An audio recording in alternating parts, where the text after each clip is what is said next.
আপনার কাছে গুগল বাবার জ্ঞান রয়েছে, আপনার কাছে পাড়ার ওষুধের দোকান রয়েছে, আপনার কাছে চেনা দোকানদারও রয়েছে। তাহলে অ্যান্টিবায়োটিক কিনে খেতে আপনাকে আটকাচ্ছে কে? খুব স্বাভাবিক।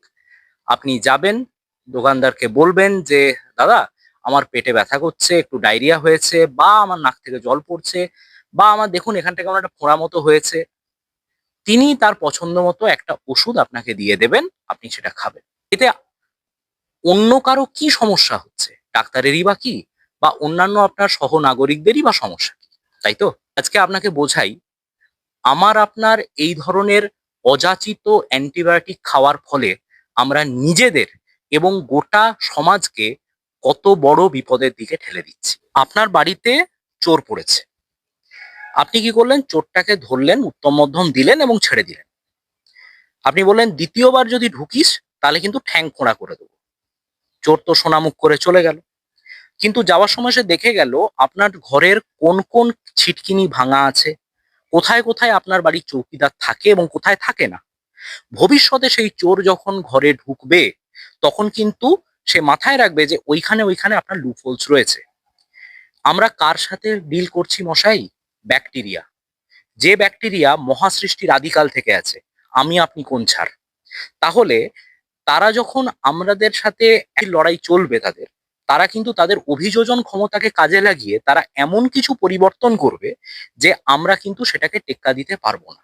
তারা কি করছে? তারা দেখে নিচ্ছে ওষুধের কোন কোন ক্রাইটেরিয়া গুলোকে কাজে লাগালে সেটাকে প্রত্যেক সব বজ্র আঁটুনি ফসকা গেরো হয়।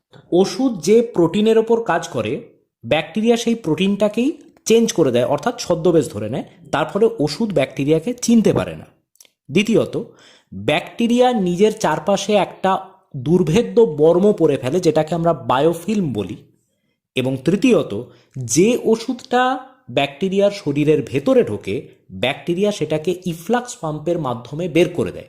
এরকম নানা পদ্ধতিতে ব্যাকটেরিয়া প্রচলিত ওষুধগুলোকে ভাঁওতা দিয়ে থাকে।